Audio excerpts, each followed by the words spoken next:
Materia republicana. Si se tuviera que elegir una sola perspectiva desde la que contemplar la aventura del pensamiento occidental, tendría que situarse en el eje de la polaridad que enfrenta a grupos de individuos con la sociedad.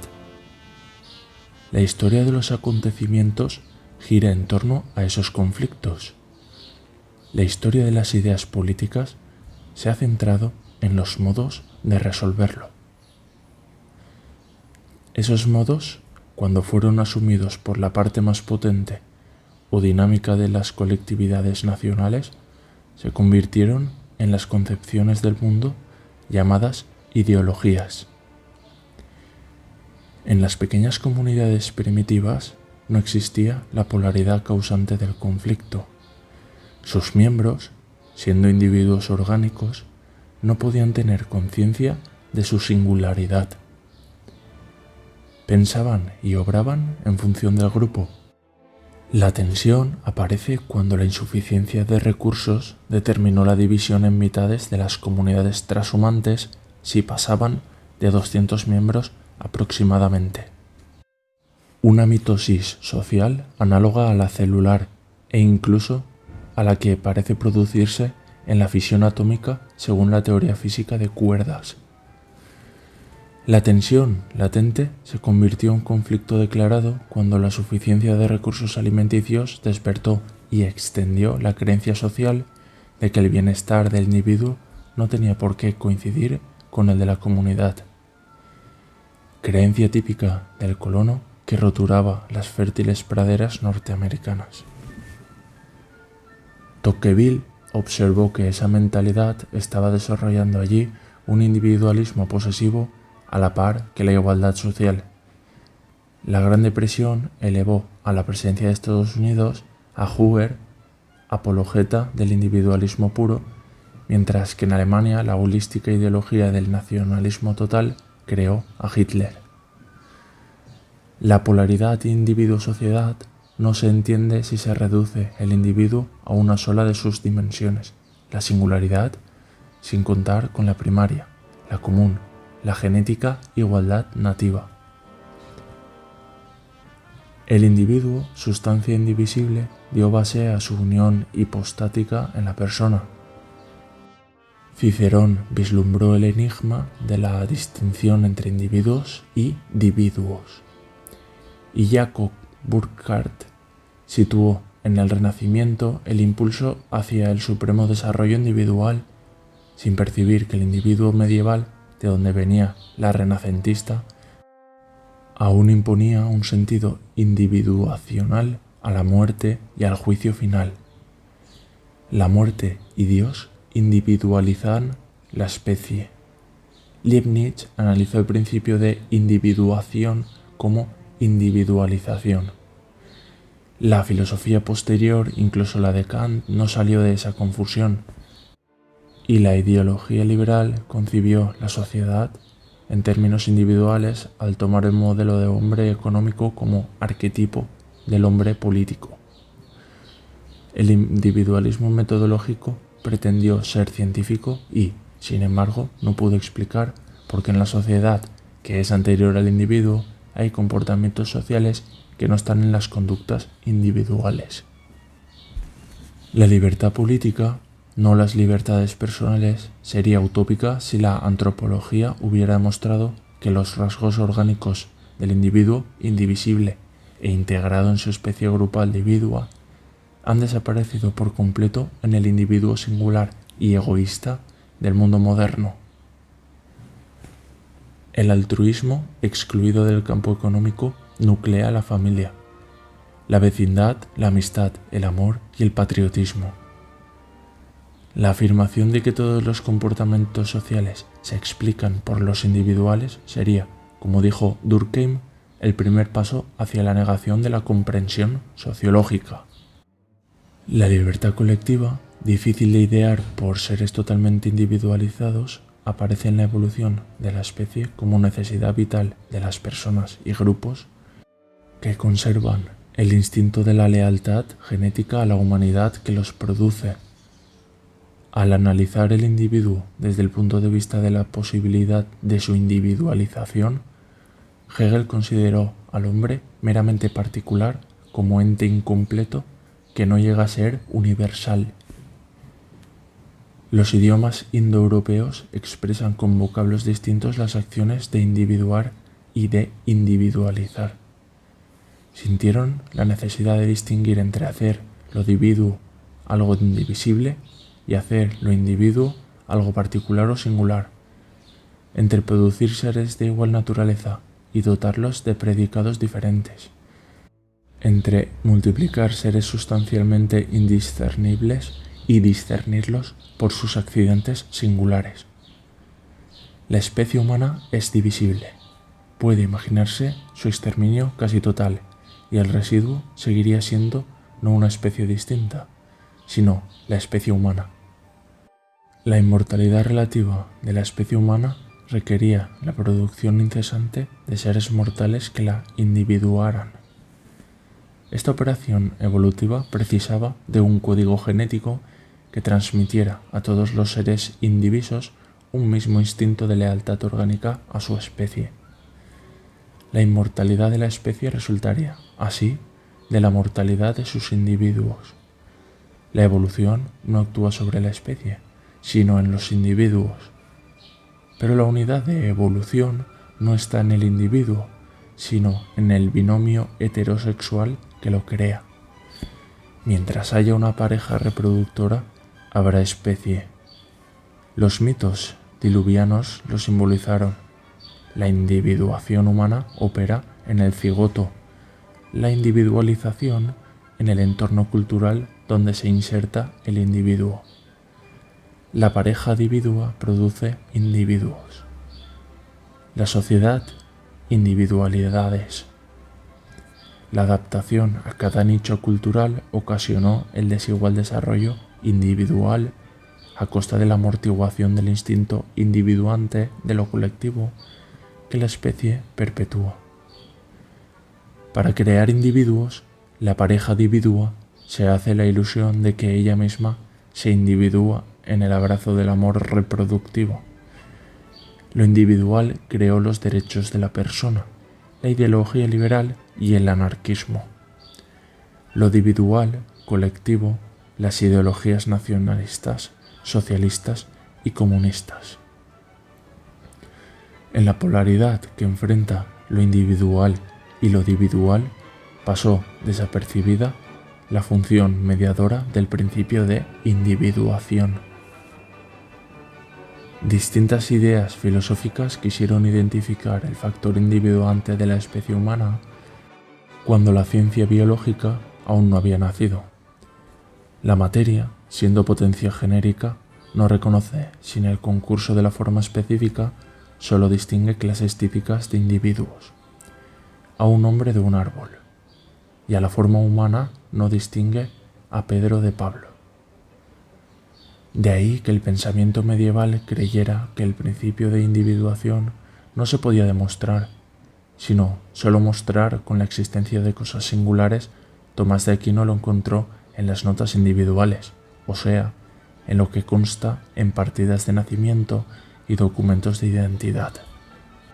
Estas ideas escolásticas, filtradas por el tamiz de Suárez, llegaron a Leibniz, y este genio, sin acudir a su propia concepción monádica del mundo, no salió del escotismo ni del aquinismo al fundar la individuación en la entidad individual, círculo vicioso, o en los factores de lugar y tiempo, como haría después Kant. El pensamiento moderno no se distinguió del medieval.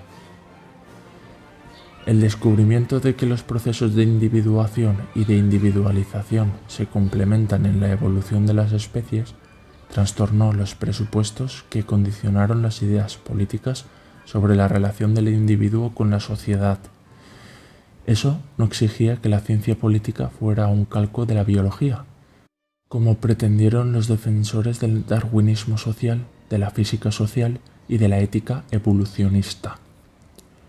La libertad actuante en el proceso de individualización personal, orientado por la cultura, no se explica con el proceso de individuación determinado por la genética.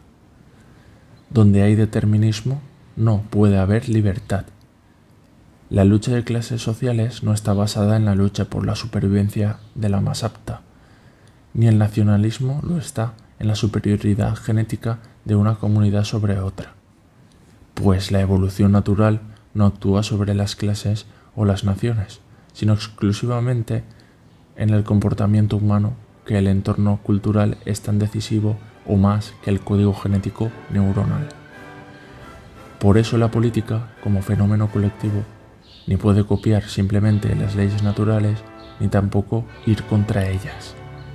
Sería antinatural considerar a las personas como átomos de la materia social, bien para hacerlas iguales, socialismo, como si el principio de individualización no las hiciera forzosamente diferentes, o bien para mantenerlas en la diferenciación social, liberalismo, como si el principio de individuación no las hiciera sustancialmente iguales.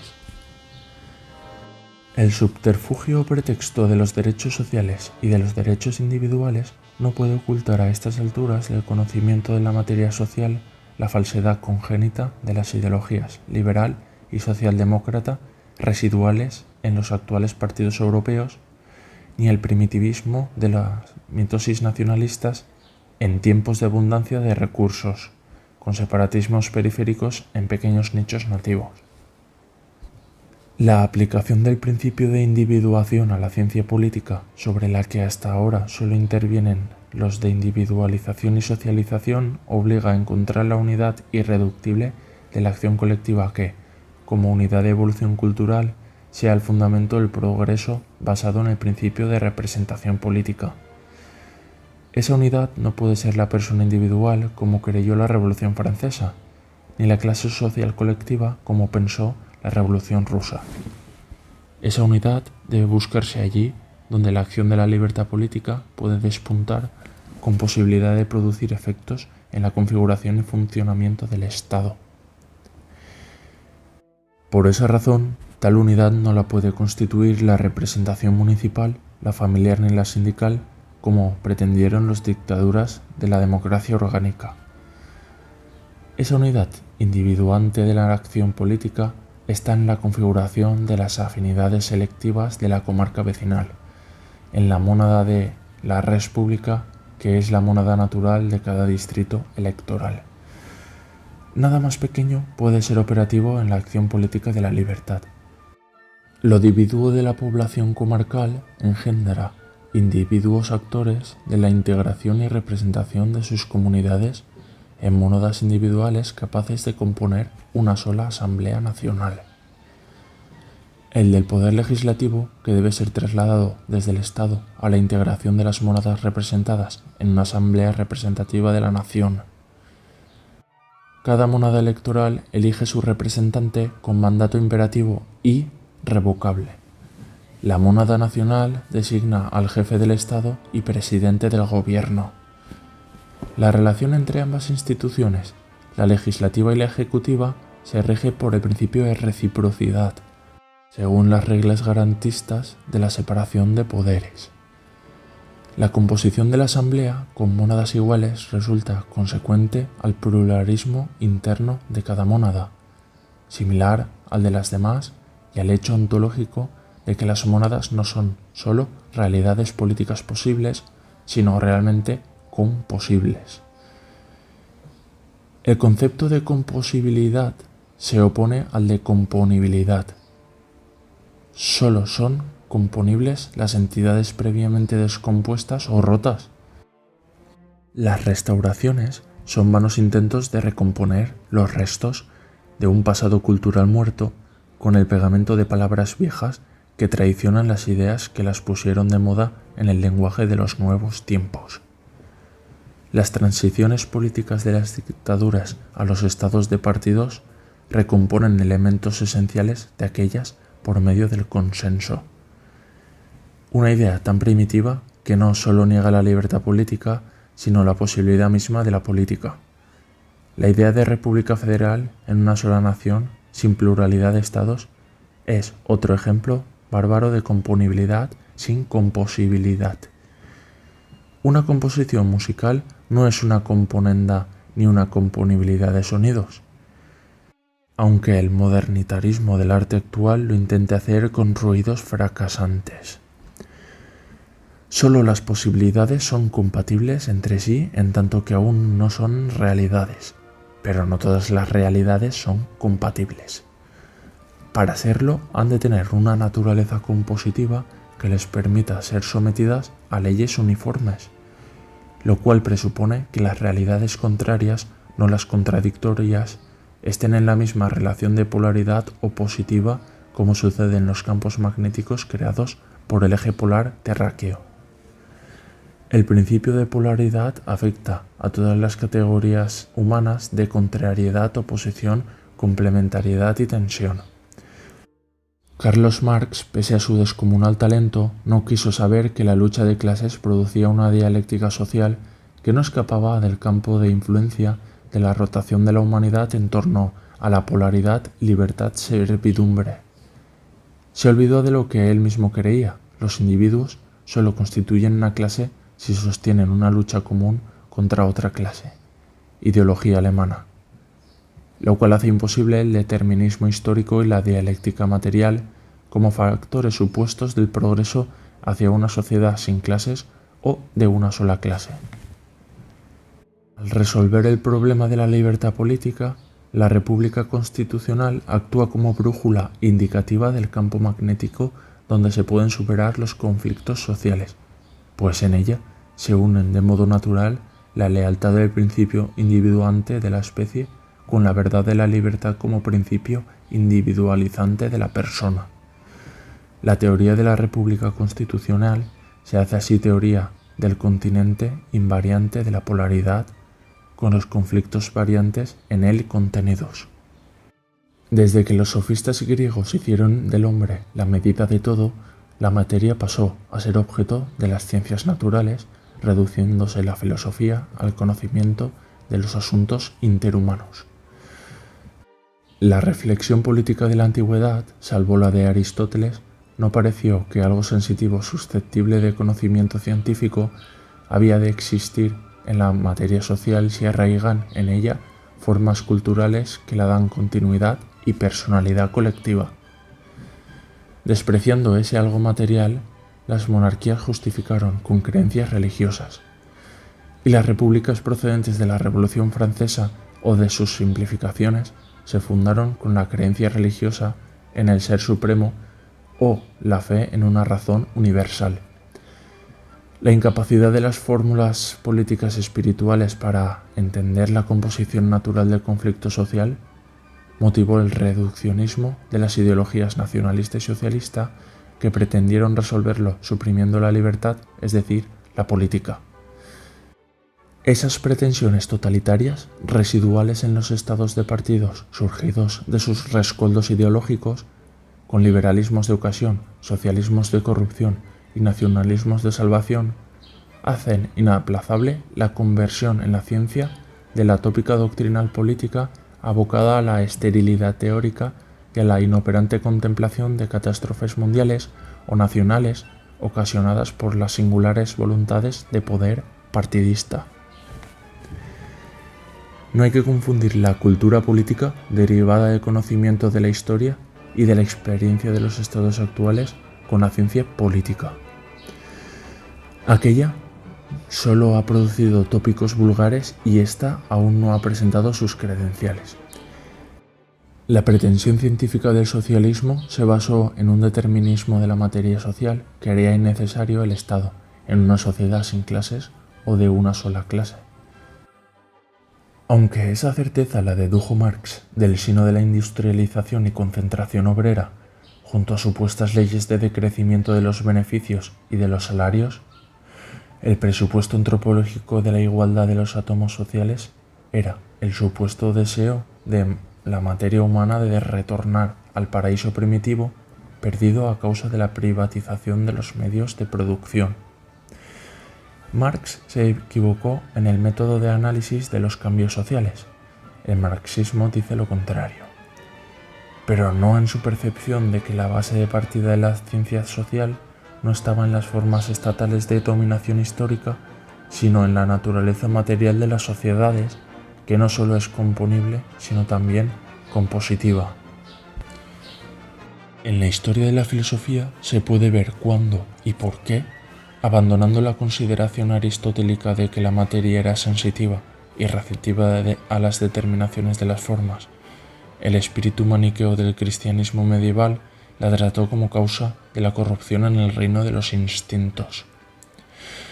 La revolución naturalista del Renacimiento, retornando a Lucrecio y a la idea estoica de la resistencia de la materia, Antitipia, abrió el camino de la ciencia a la reflexión política con Maquiavelo, Spinoza y Montesquieu.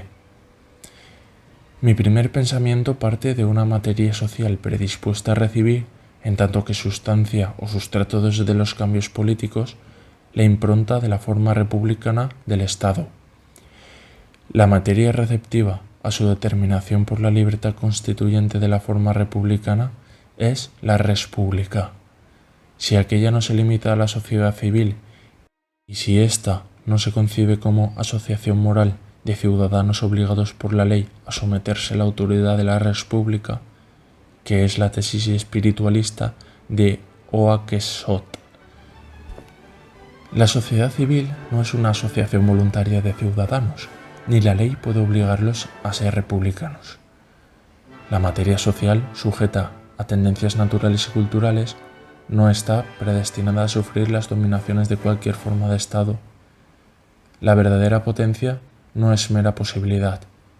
Siempre hay en ella tendencia y acción, Leibniz. Por esa tendencia, la energía de la materia social produce las ideas fuerza, definidas por Descartes como poder suficiente de la potencia dispuesta a la acción. La objeción de Hume de que nada que propicie la idea de un poder en el antecedente causante del consecuente queda superada si la inteligencia individualizante y la intuición individuante deducen de la potencia social el esquema dinámico del proceso de acción reclamado por el movimiento latente de la materia hacia la igualdad compositiva de la res publica. La potencia de la materia social sería la invariante en las fluencias de lo real. Su operatividad, activada por la conciencia de la acción, unifica los acontecimientos en el sentido de la tendencia social actuante, no como complemento de fuerzas subjetivas voluntariosas, sino como principio de actuación y de actualización de la realidad virtual realizable. A diferencia de las potencias mecánicas, las espirituales no unifican las acciones al modo como el motor causa y uniforma los efectos que produce, sino como el imán atrae a las partículas que, permaneciendo diferentes, caen en el campo magnético de su imantación unitaria. La idea constitucional de la República, por su potencia social y su inteligencia institucional, mueve las conciencias y orienta las acciones conforme a la atracción de ese imán constituido en cada monada social como unidad irreductible de lo político. Lo específico de la República no puede invadir los terrenos pisados por la democracia, cuyo ámbito menor es de naturaleza diferente. Si no se respeta este deslinde, será imposible explicar por qué se llaman repúblicas a tantos regímenes de poder que, no siendo monárquicos, sin embargo, son antirrepublicanos. La finalidad de la democracia es la garantía institucional de la libertad. Con ese criterio se pueden distinguir los sistemas políticos republicanos, Estados Unidos y Suiza, de los regímenes europeos de poder, sean o no republicanos.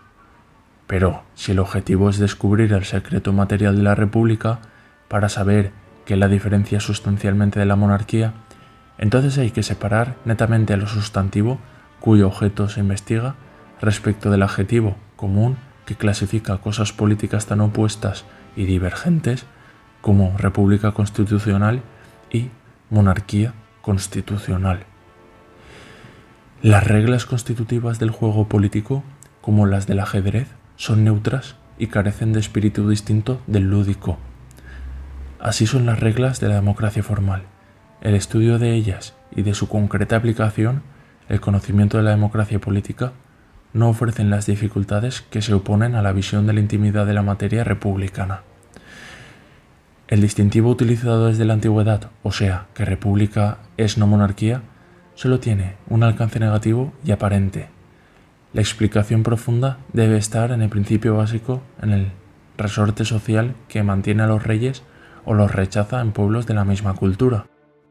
Lo que un niño sabe, distinguir entre un rey coronado y un presidente de la república, no puede constituir la causa de la diferencia, sino el efecto de otra causa mucho más profunda que separa radicalmente el resorte discriminatorio en la monarquía respecto de la propensión igualitaria en la república.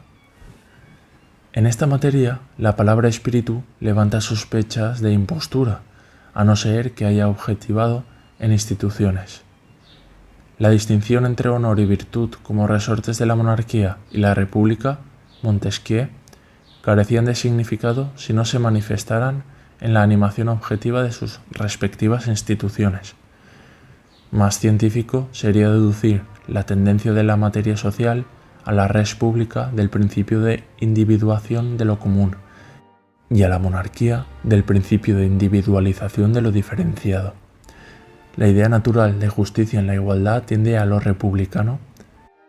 La diferenciación individualizadora creada por las libertades individuales propende a lo monárquico. Pero lo colectivo republicano, que hace prosperar la especie, es menos la paz que la libertad. Maquiavelo.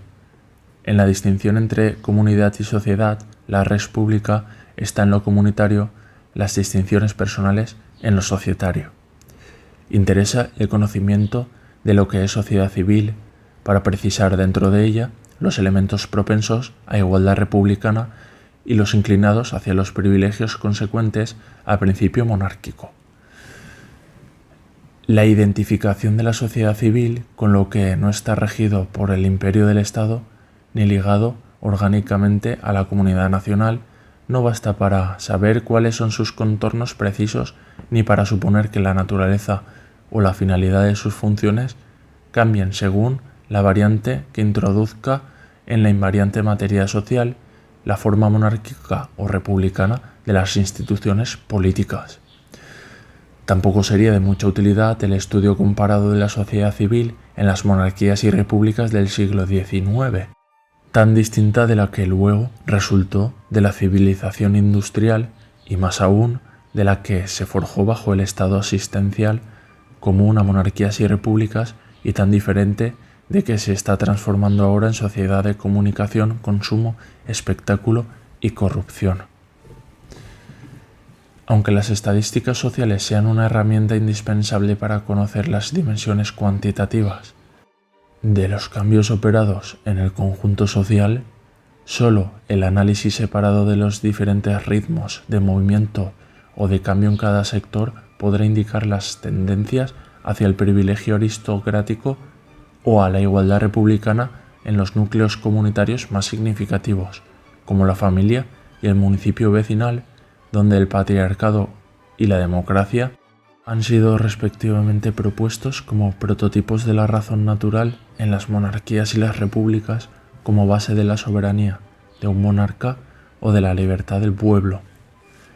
En las afluencias urbanas a las visitas del Papa, por ejemplo, participan personas representativas de sectores sociales, fieles, familias, estudiantes, que no parecen elementos constitutivos de la sociedad civil, confundida esta con la económica.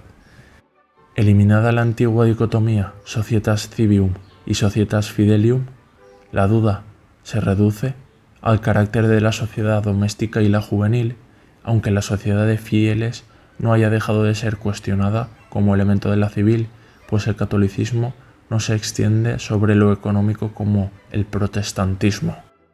Lo católico no ha sido factor genético ni funcional en el nacimiento y desarrollo del capitalismo.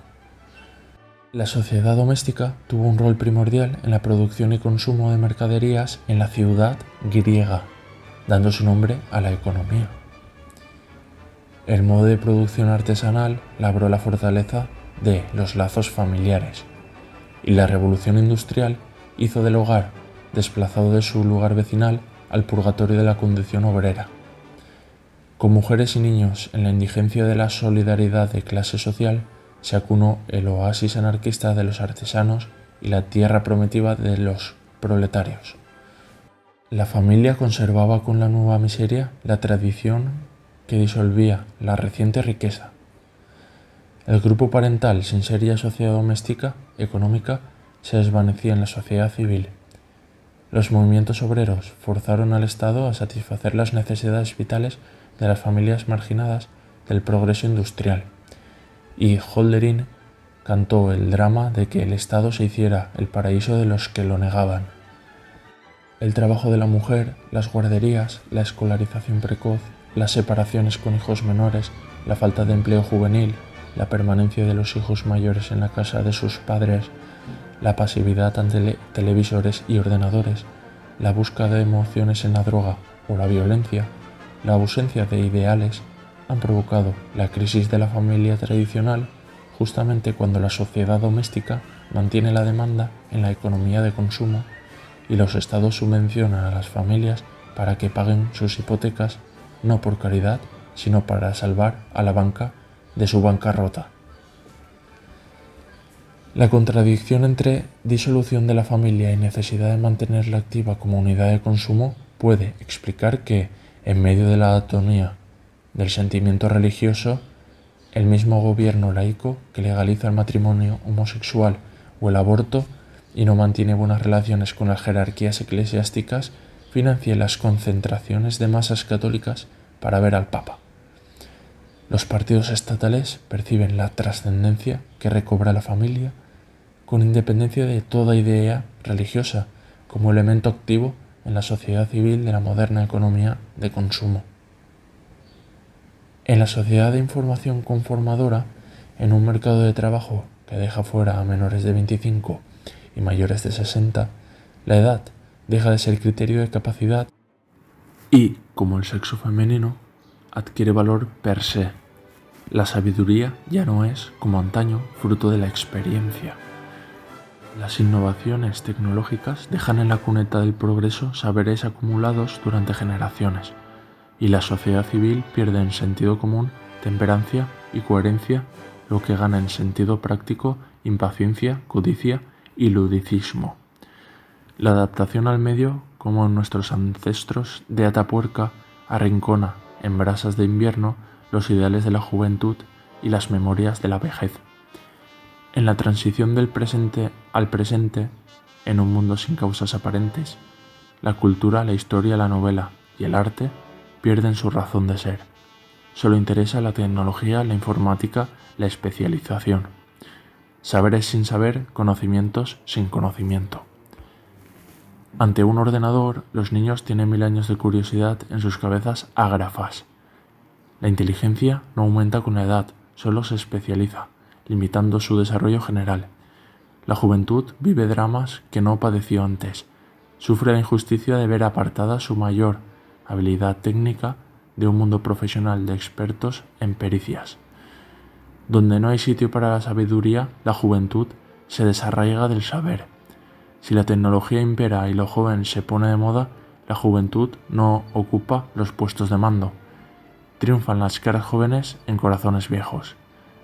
La sangre del Frente de Juventudes se inyecta gota a gota en los partidos, a cambio de promoción social. La juventud partidista, en nombre del orden estatal definido o del progreso indefinido, renueva el renacimiento de la imperante ideología de la resignación en el consenso. El conformismo, no las arrugas, la envejece. La juventud no puede ser vivida con autenticidad sin inconformismo.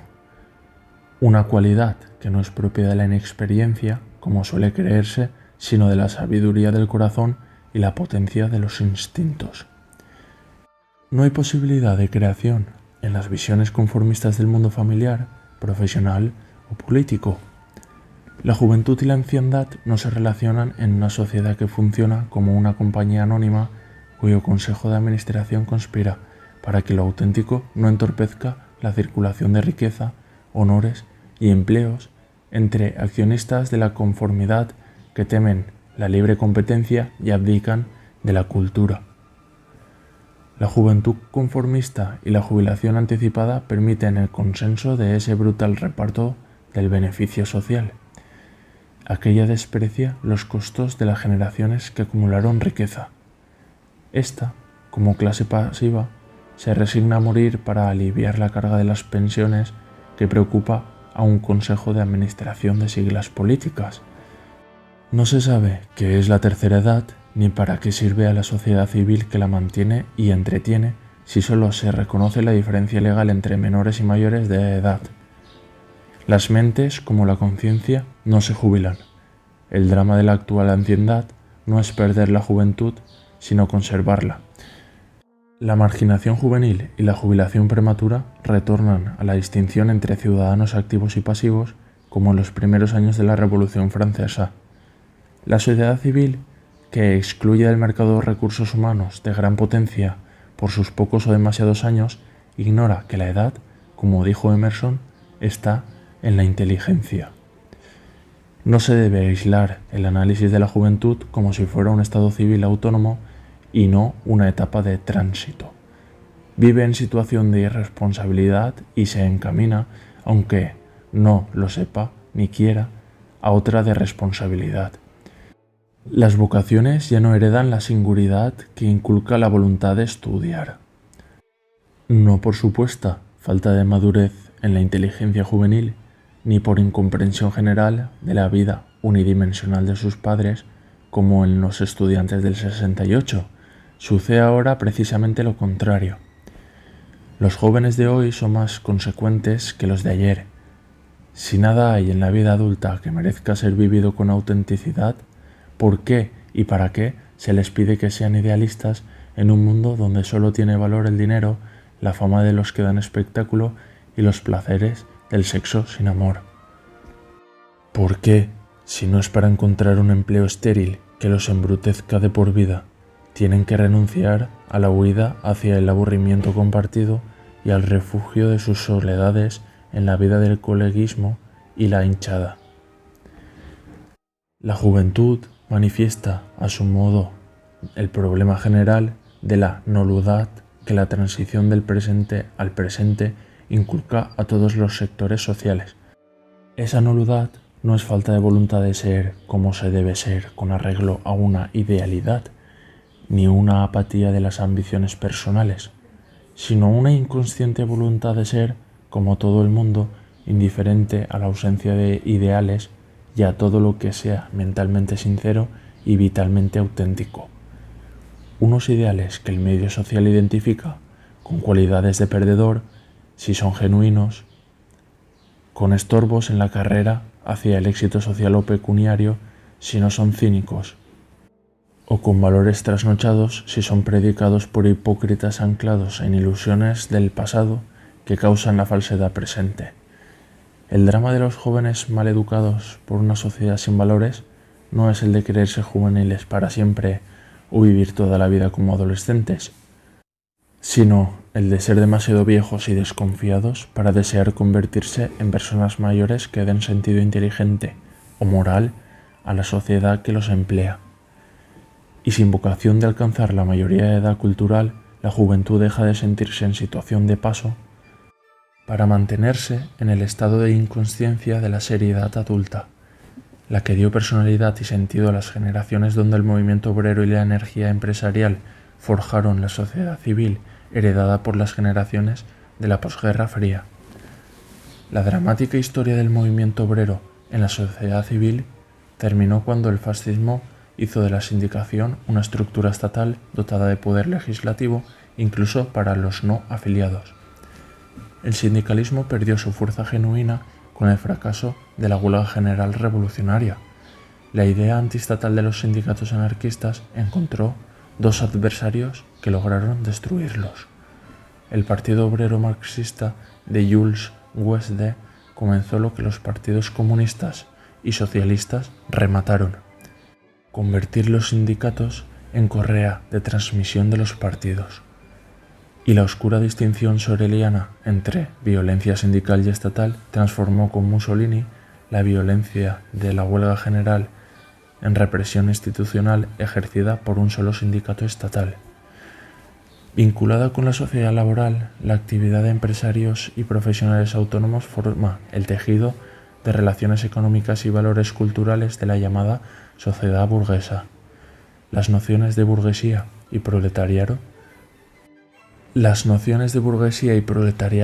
cristalizaron en una época donde la sociedad civil era campo de gramante de la lucha de clases.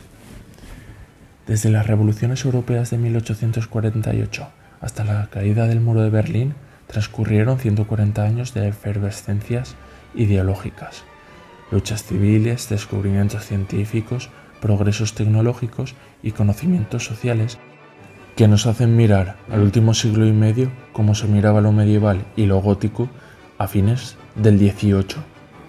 Si el modo de estar en las relaciones de producción determinaba el modo de ser y pensar ideológico, ahora lo hace el modo de estar en las relaciones de consumo. Los estatus plurales del trabajador, usuario de servicios públicos, consumidor de mercancías y tiempos de ocio, propietario de vivienda, espectador de amenidades, socio de clubes deportivos, no son distintos de los que tiene la burguesía profesional y autónoma. Esto explica el fracaso de la afiliación a partidos y sindicatos autollamados de izquierdas, pese a estar confortablemente embarcados en la bahía del Estado asistencial, con el ancla echada en la consciencia unidimensional de una condición social que ya no tienen. El cambio de la mentalidad obrera, la nueva visión del mundo sindical desde el estado de partidos que lo financia y domina, no ha sido acompañada de un cambio correlativo en la ideología que reproduce el conflicto entre empleadores y empleados. Mucho más difícil que cambiar las relaciones externas de dominio social, objetivo de todas las revoluciones políticas, ha sido liberar la mente obrera del arquetipo forjado en la miseria, para adaptarla a la nueva realidad de asistencia estatal y protección contra el despido libre. Solamente una revolución cultural democrática y republicana conseguiría retirar de la circulación los prejuicios sociales anacrónicos, adaptando las mentalidades a las realidades del mundo actual, acabando con el predominio demagógico de lo social sobre lo político y poniendo fin a la heteronomía oligárquica de la aristocracia financiera sobre la autonomía empresarial. Creación permanente de empleo, aumento constante de la productividad y del poder adquisitivo de los salarios, innovación tecnológica, revalorización de la excelencia profesional y una perspectiva del mundo industrial común a patronos y trabajadores que preserve el medio ambiente y potencie los recursos humanos con el sistema docente y la investigación científica. Pero el pacto de las finanzas con el poder estatal originario de la modernidad con el directorio francés no permite que el capital financiero se subordine al industrial, ni que el empresario encuentre el clima de respeto social y el marco legal adecuado para asumir los riesgos de inversión de capital sin depender de la corrupción administrativa, del favor del partido gobernante, ni de la demagogia obrerista. La organización patronal, tan politizada como la sindical al servicio del partidismo, constituye un órgano estatal que asegura el predominio político de la oligarquía financiera y la reserva de beneficios incontrolables para la aristocracia comercial y financiera. La expresión sociedad civil designa la síntesis de los elementos cuya descripción analítica se hace aquí por sectores sociales. Las dicotomías producción-consumo y oferta-demanda determinan el estado de la sociedad económica que afecta materialmente a la globalidad de la sociedad civil. Esta globalidad resulta también afectada por un fenómeno cultural que determina espiritualmente el placer buscado por las masas insatisfechas de su vida política, viendo en directo o por televisión espectáculos recreativos, creadores de héroes deportivos o mitos artísticos con los que identificarse. La contemplación de espectáculos distingue la humanidad del resto de los animales. El mirón es prototipo del teórico. El pensamiento filosófico se hizo la ilusión con la fenomenología pura de que comprendería la esencia del ser si dejaba de mirar sus fenómenos. No contaba con que el modo de pensar y de escribir de las sociedades espectaculares, y ningún anteriorizo espectáculo tan atractivo como el de la guerra televisada, llegaría a ser el del mirón inactivo o perezoso y el del homo ludens. La reducción de la ropa femenina como piel de zapa a cada deseo hace que la sociedad no liberada de su servidumbre política parezca la más libre de los tiempos. El feminismo se queja de la visión social de la mujer negativamente valorada como objeto sexual, sin percibir que él es responsable de la atribución femenina del poder secundario, donde entra por cuotas y no por méritos. Con la androginia y la demagogia antiviril, la mujer va perdiendo en influencia lo que va ganando en poder político. La novedad del feminismo imperante no está en la igualdad con el sexo masculino, sino en la hegemonía que lo feminoide de ambos sexos pretende, para estar en posiciones de aparente dominio en los escaparates de la sociedad y ejercer el mismo tipo de poder en el Estado que el tradicional masculino. Si produce rechazo la mujer de poder autoritario y manifiesta intemperancia, no es porque tenga modales incompatibles con la condición natural de mujer, sino porque se esperaba del feminismo que dulcificara el talante de la política y de su propia concepción. Esta fue, al menos, la pretensión del feminismo romántico y el de la maternidad cívica y republicana, que alegaron virtudes sociales de la mujer para legitimar su derecho a mejorar el mando político masculino. La desviación hacia el actual feminoidismo de las corrientes originales del feminismo, la sufragista y la pacifista, se produjo con la fusión socialista de la causa obrera y la de la mujer en lucha de clases-sexos y con la emulación de conductas viriles en el clima social de frivolidad pacifista que se extendió al final de la Guerra Europea, dando matiz andrógino a las modas, costumbres y literatura de los locos años 20. Los derechos cívicos de la mujer, fruto tardío del feminismo liberal, han elevado con nueva consideración de la mujer la propia dignidad del hombre. Pero el acceso de la mujer a las posiciones de poder político en el Estado o en las instituciones, lo que se llama feminismo de cuota, ni ha sido conquistado por ellas ni las libera de la indignidad de estar en los palacios por la puerta trasera sin atender a merecimientos que tal vez algunas tengan. El nuevo poder de las mujeres de cuota, análogo al de los diputados de lista, responde a la demagogia igualitaria y representativa en los partidos estatales, herederos sin beneficio de inventario de la dictadura jacobina revolucionaria, discriminadora de la mujer y los homosexuales. Cuando no hay sociedad política intermedia e intermediaria entre la sociedad civil y el Estado, entre el país real y el oficial, como ocurre en los estados de partidos, ocupa su lugar la sociedad aparente. Una apariencia presentativa de la sociedad civil sin ser representante ni representativa de la misma. Por eso tiene su propio código de conducta, sus valores cognitivos, morales o estéticos y sus modos de represión de los infractores.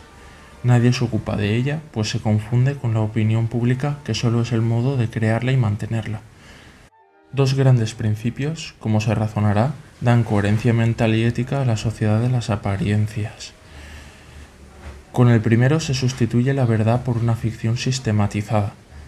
La sociedad aparente crea la ideología de que no es necesario vivir en la verdad, pues la dificultad de conocerla y realizarla puede ser obviada mediante ficciones convencionales que, por su utilidad social, funcionan como si fueran verdades. El ficcionalismo de la filosofía del como sí, concebida como positivismo por su creador Wenger en 1911, permite vivir las monarquías como si fueran repúblicas, las partidocracias como democracia, el poder judicial como si fuera independiente, la prensa como si fuera libre de pensamiento y expresión, la universidad como si fuera libre de cátedra, la competencia económica como si fuera libre en el mercado, la sindicación estatal como si fuera societaria. El segundo principio impone la norma social de salvar o guardar a toda costa las apariencias. Esta norma tuvo origen científico en Simplicio para explicar la causa del movimiento de los astros errantes, contradictorio de las hipótesis geocéntricas o heliocéntricas que la física podía dar para salvar las apariencias sin necesidad de saber cuál era la verdadera. Tan rígido es este dogma en la física social que, cuando la sociedad no puede ocultar las irregularidades que no guardan las apariencias, pide al Estado que aplique el Código Penal. Los pocos gobernantes y plutócratas que entran en prisión no lo hacen por ser malvados delincuentes, sino por erráticos, algo que ellos mismos confiesan porque los disculpa. Para que existiera verdadera opinión pública, se necesitaría en primer lugar que tuviera la naturaleza de criterio no la de simple creencia, y en segundo lugar, que fuera la opinión del público, no la difundida por opiniones privadas en el público. Esas condiciones hacen muy difícil que exista auténtica opinión pública. La que pasa por tal es la opinión hegemónica de la información dominante, repetida como un eco en la desinformación actuante. Durante la Gran Revolución, las asociaciones de ciudadanos en clubes de debate crearon la opinión pública, fenómeno al que puso fin la dictadura del terror jacobino.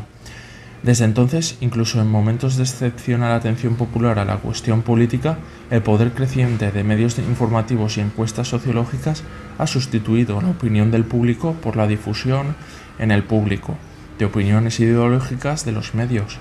Opiniones sobre lo divino y humano convertidas en mercadería ruidosa para el consumo de masas pasivas sin auriculares refinados. El mecanismo de formación de las opiniones públicas recuerda lo que Nietzsche escribió en Más allá del bien y del mal para ridiculizar los hallazgos de los lingüistas. Supongamos, decía, que alguien esconde algo bajo una piedra en un monte. Se pasa luego la vida buscándolo, y cuando al fin lo encuentra, grita un entusiasta: ¡Eureka! Los medios de comunicación social crean o difunden las opiniones que luego identifican con la opinión pública o con alguna de sus variantes de matiz electoral. Lo que la gente cree que es su opinión ha sido fabricado en centros lejanos de creación de ideas para la propaganda de los poderes establecidos. Generalmente en fundaciones culturales, institutos de sociología y departamentos universitarios de Estados Unidos.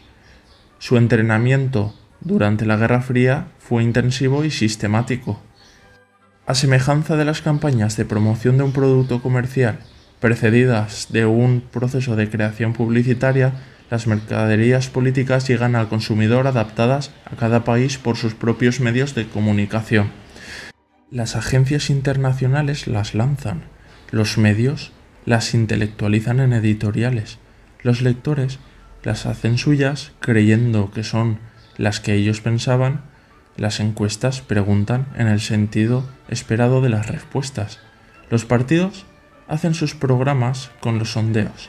Las elecciones ponen jerarquía en las opiniones. Y la hegemónica, la del partido vencedor, grita ¡Eureka! Así crea lo políticamente correcto. La hinchada universal ha inyectado a los intelectuales los gustos de las multitudes, el horror por el pensamiento riguroso, el asco por la espiritualidad, la abominación de la estética, la indiferencia ante la verdad, la cultura como negocio, el desprecio de la creación científica y el conformismo ante la corrupción del poder político y financiero. No hay escritor que diga lo que sabe sin decirlo con estilo lúdico. Los bestsellers no se escriben, se fabrican como prêt-à-porter.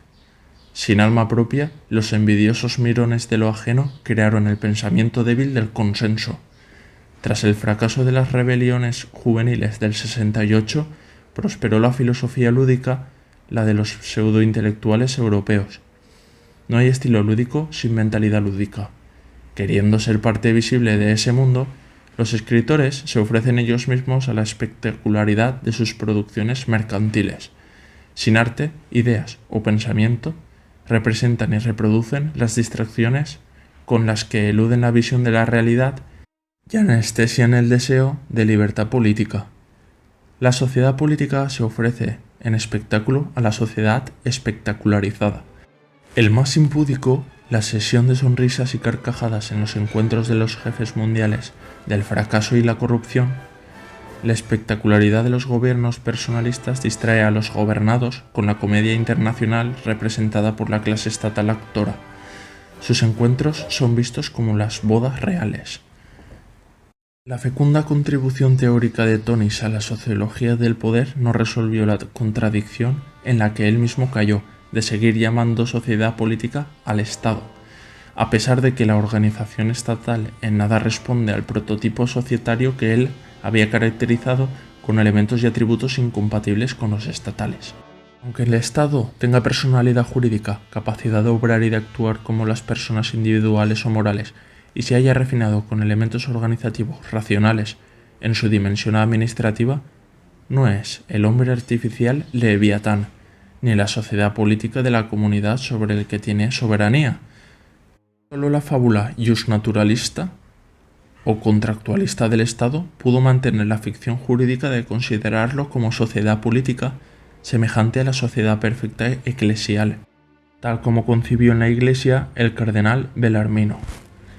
Los descubrimientos etnológicos sobre el origen de la autoridad en diferentes tiempos y lugares del Viejo y Nuevo Mundo, no relacionados entre sí, en zonas de regadío, fluviales, costeras de lagos, mares o humedades, como organización necesaria de un principio de poder central para mantener o modificar la distribución de la riqueza y del prestigio, no permiten continuar creyendo que el Estado es una sociedad o asociación política.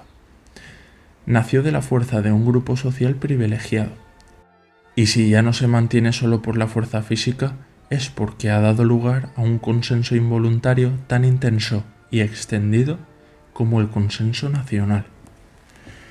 La idea realizadora de la República Constitucional se ha tenido que orientar para eludir equívocos y contradicciones, ilusiones y ficciones, bajo la perspectiva de la división resultante de la distinción básica entre lo político y la política.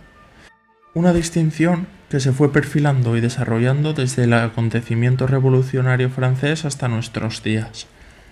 Las nociones del Estado, comunidad nacional, sociedad política y sociedad civil son diferentes. En tanto que personificación y personalidad jurídica de la nación, el Estado nacional se define como organización con imperio sobre lo político. La comunidad nacional como convivencia espontánea, pero determinada por lo económico y lo cultural. La sociedad política, emergente de la comunidad nacional, como mediación entre lo político de la forma de Estado, república, y la política en la forma del gobierno, democracia, y la sociedad civil como lo privado. Con esta cuatripartición se entiende que la República Constitucional defina y regule el tránsito de lo político a la política sin ideología, al modo como lo hace la democracia con el paso de las libertades civiles a la libertad política. El gobierno, formado en la competición por la conquista del poder en el seno de la sociedad política, orienta las funciones estatales con la extensión y la intensidad de la hegemonía electoral lograda en el seno de la comunidad nacional. La sociedad política no solo está integrada por sus principales actores, partidos políticos, sindicatos y diputaciones, sino por todos los agentes de la opinión pública, medios de comunicación, empresas encuestadores, centros de creación y difusión de ideas políticas. Aquí se sostiene una tesis sobre lo político distinta de la que ideó Carl Schmitt en su concepto de lo político 1927, la menos interesante de sus creaciones, donde expuso la diferenciación de amigos y enemigos como criterio específico de lo político. Una reduccionista visión de la historia alemana desde 1848 que tendía a borrar la diferencia entre Estado y sociedad, hasta su identificación en el Estado total, donde ya nada habría que fuera apolítico. La oposición amigo-enemigo no era para Schmitt derivable de otros criterios como lo bueno o lo malo, lo bello o lo feo, y lo útil o lo perjudicial. La autonomía de lo político estaba en la posibilidad de separar la oposición amigo-enemigo de las demás diferenciaciones morales, estéticas o económicas. Pero los electores no pertenecen solo a la sociedad política, sino también a la comunidad nacional. En su comentario sobre el concepto de lo político, Anmerkungen zu Carl Schmitt, der Begriff des Politischen, 1932, Leo Strauss insistió en el carácter polémico de la obra de Carl Schmitt y trató de conducir el debate hacia los fundamentos de lo político, sin aceptar que todos los conceptos de lo político tengan un antagonismo y estén ligados a una situación cuya última consecuencia sea el agrupamiento amigo-enemigo propio de la guerra y del odio étnico o de clase. En la teoría pura de la República Constitucional, la diferencia esencial no es la existente entre las categorías de lo político y lo apolítico, ni las de amigo y enemigo, sino la que se deduce de la distinta naturaleza de lo político respecto de la política. Aquel es, como lo público, materia de la República. La política está en la forma de gobierno y en su ejercicio. Lo que aquí está siendo investigado es si la materia social tiene en sí misma antes de recibir la importancia de la forma monárquica o republicana, alguna virtualidad natural derivada de la condición humana que la haga más proclive a ser estabilizada y equilibrada por la monarquía o por la república. La naturaleza tiende a producir iguales individuos republicanos, la sociedad, diferencias individuales aristocráticas. La tendencia a la igualdad o a la diferencia ha cambiado notablemente a causa de la evolución de la incidencia de la forma estatal en la materia humana. Las formas sociales han creado más diferencias individuales que las producidas por naturaleza. Los estados siempre han sido constituidos por la fuerza superior de alguno de los elementos de la materia social que fue capaz de erigirse en poder constituyente del conjunto. Esa fuerza superior fue diversificando con el progreso de alguno de los elementos sociales sobre los demás hasta sobrepasar la rígida división tripartita: religión, milicia, producción, de la sociedad indoeuropea hace 10.000 años. Las ideas fuerza de invención y simbolismo diferenciaron la riqueza de las naciones y separaron el hombre masa de los sujetos individualizados. Se explicó el fenómeno en sentido platónico como si la materia y la forma no fueran términos relacionados, como si la materia no estuviera cualificada para que la forma realice en ella el principio de individuación. Ante el desarrollo catastrófico de la explotación de recursos en un mundo globalizado, ante la gran crisis económica, se vuelve al pensamiento religioso de que el mal está en la materia económica acumulable, en el dinero, en el capitalismo, como si ninguna causa formal lo estuviera determinando y corrompiendo. La dificultad de conocer propensiones de la materia social sigue estando en la imposibilidad de examinarla separadamente de la forma que la configura, pues la última siempre parece la necesaria por ser actual. Esta dificultad es mayor que la derivada del principio de incertidumbre en la materia física. Aplicado a la materia social, convierte toda historia de hechos en historiografía de ideas. Esto no impide ver dónde estaban lo político y la política en los momentos de cambio paradigmático del tipo de autoridad impuesta a la materia social. Autoridad eclesiástica en las concreciones de poder medieval, militar en el feudalismo, aristocrática en las monarquías, meritocrática y representativa en la República de Estados Unidos, oligocrática en el parlamentarismo, burocrática en las repúblicas totalitarias, caudillista en los nacionalismos, partidocrática en los estados de partidos y étnica en los estados sin nación. Lo político parece estar en la tendencia permanente de la materia humana a continuar siendo igual en lo público, y la política en la determinación de la forma a cambiar el seno de igualdad de la materia. La potencia de lo político en el Estado se ha impuesto a la forma política en la libertad, unida siempre a la idea de lo inestable.